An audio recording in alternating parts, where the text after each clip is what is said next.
Hello, ladies and gentlemen of YouTube. This is Mr. Emerald Man, and welcome back to another video. In today's video, I'm going to be reviewing my custom painted Andrew Garfield Spider-Man and my custom painted Tobey Maguire Spider-Man. I actually did not custom paint the final fight Tom Holland Spider-Man suit, just because I got a little bit lazy, and also I was at the Lego store and saw this set and realized, you know what, I'm gonna get it. I want to get all these three together, so I decided to buy it instead of paint it. But anyways, here's my review on Andrew Garfield and Tobey Maguire's Spider-Man. I've already filmed this like 3 4 times, and for whatever reason each time the videos tend to crash, so I'm hoping this time it doesn't crash. These figures actually took me about 1 to maybe 2 months to actually paint. The Andrew Garfield one actually took me 3 weeks, and the Tobey Maguire one actually took me about a week to a week and a half. So yeah, in total it took about a month. I got I got the base for these figures um about 2 months ago. I recently started working on them about a month ago, and it's just been a bunch of on and off work. Kind of just um trying to get the detail on there. It was really hard because I was actually 100% painting these minus the head that comes with it. I was trying to 100% paint these figures, and because of that, it kind of just took a lot of trial and error. And I don't know, painting these figures by hand actually takes a long time and a lot of hard process, especially when you're adding webbing to it. It's just a whole other mess that, when you mess up, I kind of had to scrape off the entire paint and start all over again. So that's why these kind of took me a long time to make. Not the Tobey Maguire one though, because that one actually I had already gotten all the trial and errors out on the Andrew Garfield one. The Tobey Maguire one was definitely a little easier to make. But anyways, without further ado, guys, let's get into the review. Quick thing, guys, before we get into the figures, I just want to compare these two figures. So let me just get this one out of the showcase. I want to compare these two figures to my first ever painted Spider-Man minifigure. Now, as you could tell, this figure actually has some webbing design on it. That is because I later went back, and before I actually started working on either of these two, I kind of did the trial and error. I kind of tried to do the trial and error on on the figure in the middle, aka my first Spider-Man ever painted. However, that did not turn out good because the paint was not flat, and so it ended up just damaging the Sharpie I was using. And yeah, but I just wanted to compare, the first Lego figure I ever painted 7 months ago to the figures that I painted now, only one month ago. And I gotta say that I definitely have improved a lot since that time.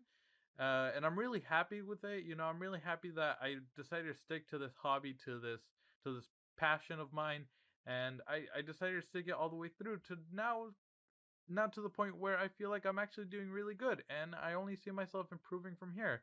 But yeah, now let's get on to the review. Starting off with the first Spider-Man, my personal favorite Spider-Man, the Andrew Garfield one. This one, like I said, it was the first one that I painted, and so there was a lot of just trial and error. Um, Ultimately, I ended up with something that I really liked. And that was my goal for these figures. It wasn't just to cut corners and be like, well, this looks good enough. I wanted to put my very best into these figures, and I didn't just want to, half-ass it and be like, oh, well, here it is. There you go. I don't personally like it, but I'm sure there's somebody out there that will. I actually got it to the point where I personally like it, and I'm honestly not judging it. For the level I'm at and for the skills that I have, I think I did, like I said, a pretty good job with this first figure. And Spider-Man is not the easiest to paint, I'll tell you that much, but I'm glad that I did and decided to stick through with it. So the head was the first thing that I actually painted. The eyes were a little tricky to get on there just because I wanted to replicate the Andrew Garfield eyes as much as possible. And the webbing was also really hard, but luckily I got it on after the 7th or 6th tries, which I'm not too happy with that it took me that long to make, but I am happy that I eventually got there, and the mask turned out pretty good. Moving on to the torso piece, the spider was actually a pain in the ass to get on there. Just because the webbing sometimes got in the way, and I felt like the webbing and the spider would kind of clash together. It ended up just turning into this giant jarbled mess of Sharpie.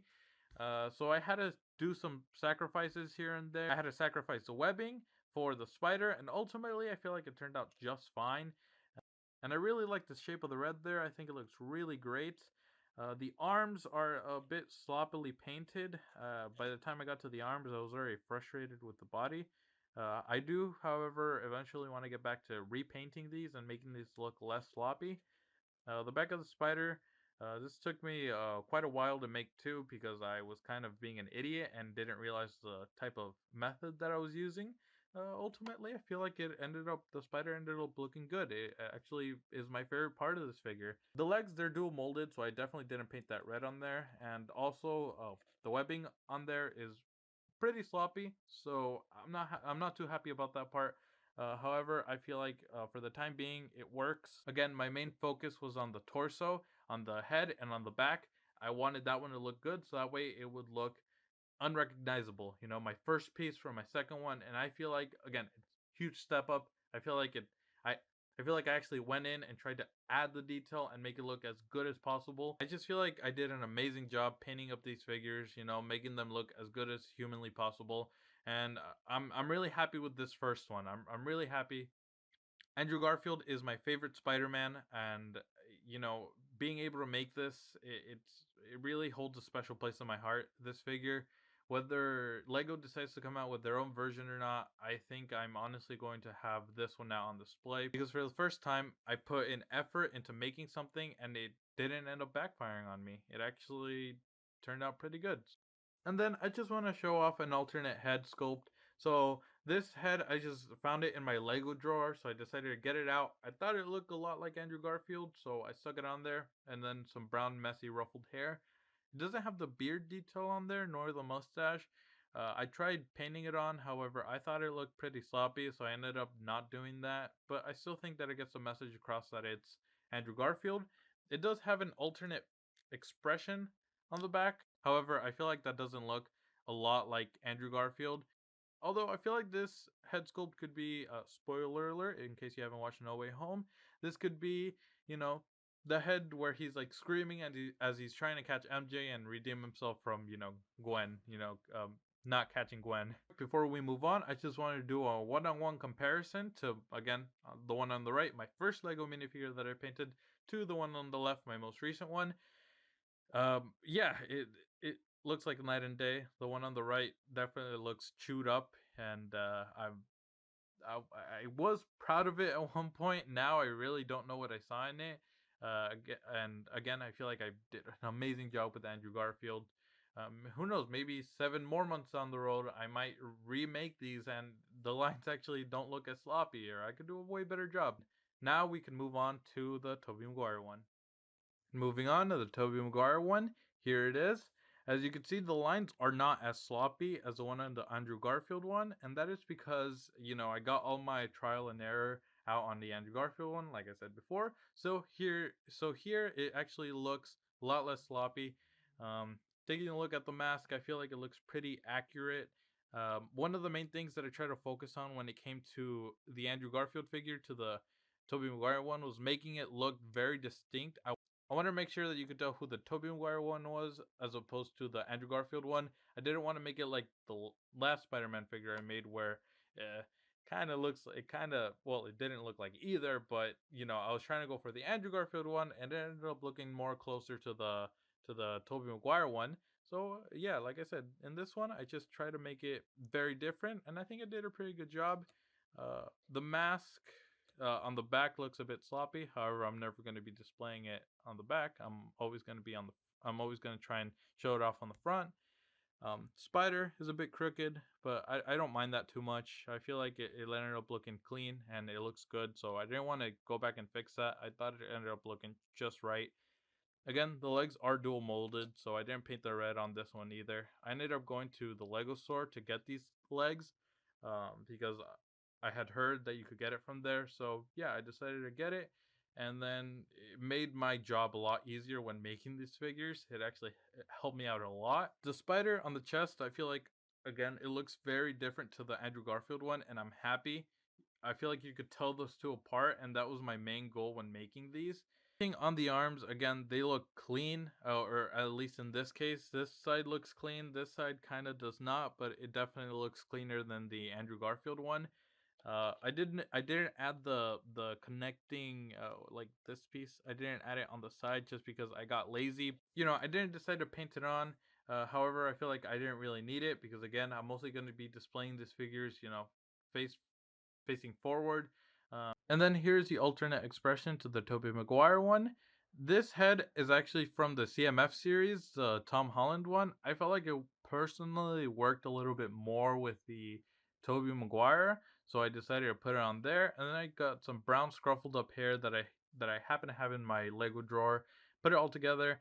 I thought it looked great. It definitely looked better than the first hair I used, which I'm pretty sure I put it up on my Instagram. Link will be down in the description below. But yeah, I feel like this looks infinitely better than the hair slash face that I had in the first rendition. And then here we have the Tom Holland one. Again, I didn't do anything to this. The only thing that I did was I added in the head and the hair. From the head actually came from a Star Wars trooper. It's not a clone trooper. I think it might have been one of those generic ones. uh, However, I felt like the head actually worked really well with Tom Holland. I feel like it has a great likeness to it. And then the hair, again, got it from the CMF series. So I decided to, you know, put all that together, and I feel like I have the trio. The three people that I feel made that movie and made it really spectacular. And I'm glad that I got to see that movie. I'm really sad that I made these figures late. However, I did have school, and I believe I also had work at the time when the movie came out. So I really had to put my focus into those two. However, now that I have a little bit more free time, I still have school, but I have a lot more free time. I was able to make these, and I'm really glad. I'm really happy how they came out. Guys, that's gonna do it for my review. I decided I had my first custom painted Spider-Man in the back because I think after this video, I'm honestly just gonna put it back in my drawer. Hopefully, never to be seen again. Uh, and yeah, I'm really happy to have seen this movie. I really like that movie. I thought that it was amazing. Honestly, I feel like at this point there is nothing that can honestly shock me when it comes to movies. I feel like they've done it all. Like even in the Flash movie that's coming up, if they ever decide to release that, if they bring back Michael Keaton's Batman, I don't think that's even gonna shock me because I feel like this was just the impossible to me. I never thought I would see my favorite Spider-Man up on the screen, but I'm really glad that it happened, and I'm really glad that I got to witness it. But that's gonna be the end of my review, guys.